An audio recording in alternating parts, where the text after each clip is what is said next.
Earl has a storied past. Storied past. Yep. Earl's hour meter broke a long time ago, so he has unknown plus 240 hours. No, it's unknown plus 153. Unknown plus 153 hours. But what the nice thing is, taking all these trips, you adding engine hours, it don't matter. Unknown plus 153 is still unknown, so it's not like the engine's worth any less.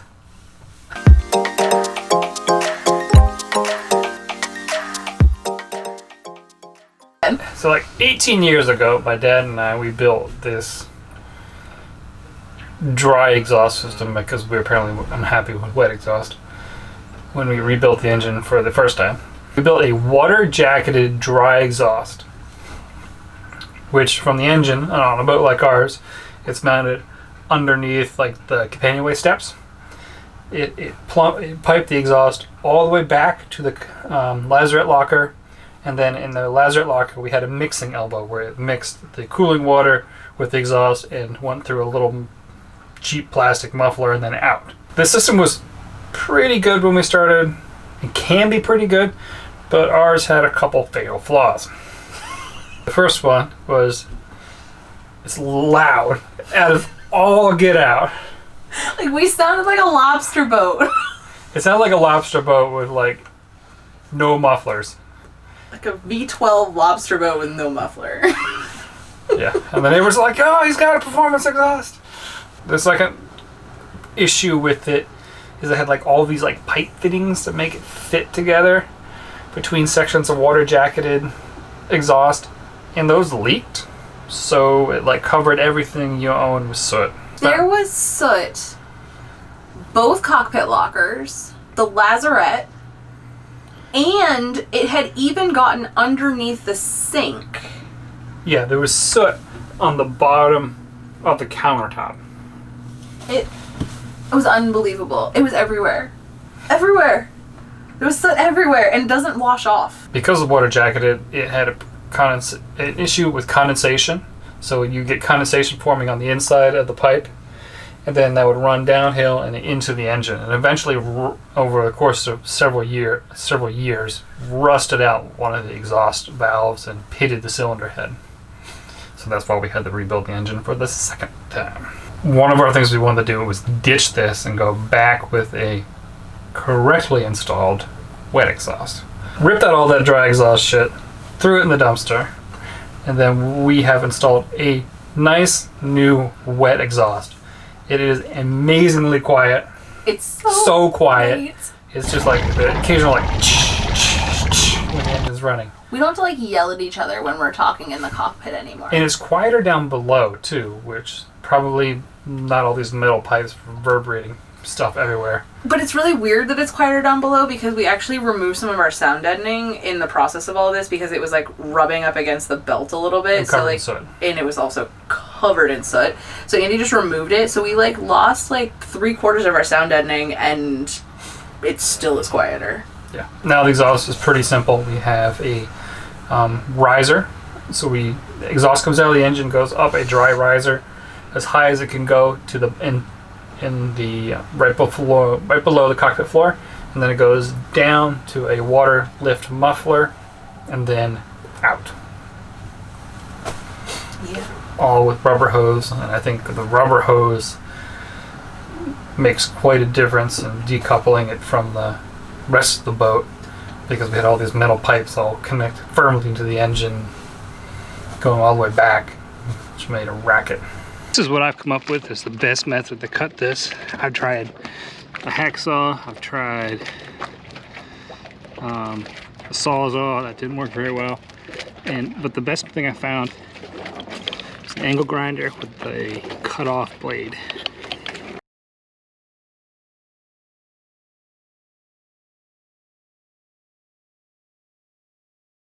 Wire comes out in 2 spots on this hose.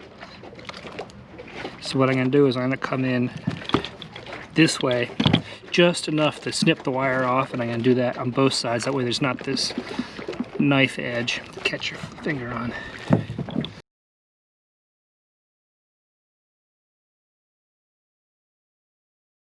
So we freed up a whole bunch of space in the lazarette.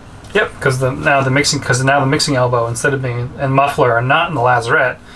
They're in the cockpit floor, which was kind of dead, unused space before. We also took this opportunity to install a ball valve in the exhaust outlet.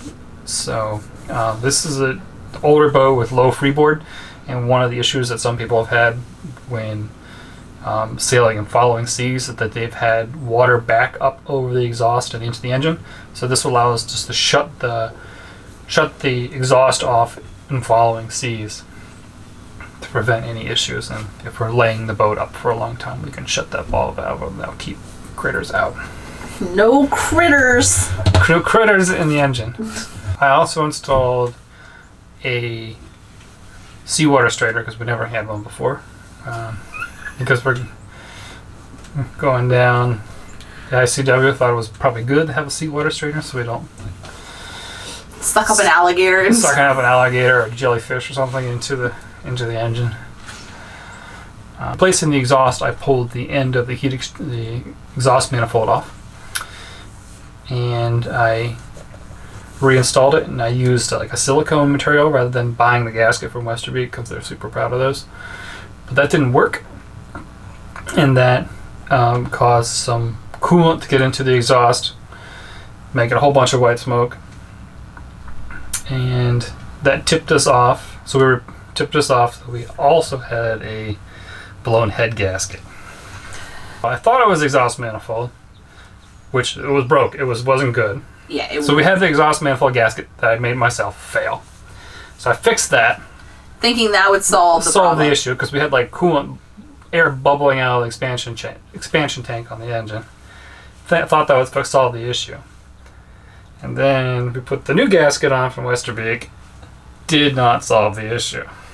So then I talked with some of my friends, and we came to the conclusion this thing probably has a blown head gasket. Which made sense because we used an aftermarket head gasket at the time. So earlier... And at the time, when you replaced it, what did you say to yourself? Oh, this looks different than the one I pulled off. But it says the right part number on it, so I'm just going to put it on there. So instead of questioning myself, I just slapped the thing together, called it good. I have installed a new head gasket, and now we are ready to go. We have no more bubbling in the coolant, as Gwen has seen. And we're no longer overpressurizing our cooling system. Any final thoughts on the exhaust? I am super happy with it. Okay. Like all boat projects, ended up being a bigger project because I ended up replacing like a bunch of hoses and changing some janky stuff. Like soldered together DIY fittings. I don't know. An overview of this massive jumble of pipes and hoses. So the water comes into the boat and seacock over there, up this hose, through the sea strainer, and then down, around, and then into the back side of the water pump, which is right there where that hose is coming out. And then it comes out of this hose, into the heat exchanger, out of the heat exchanger, and then up to the vented loop, which will be mounted in the starboard cockpit locker, because those need to be mounted well above the water line. I repainted the engine. It looks really fancy. Gwen got mad when I spent like 45 minutes polishing the injector pipes, but it was worth it. We'll let them decide. Show them a picture of it. Okay.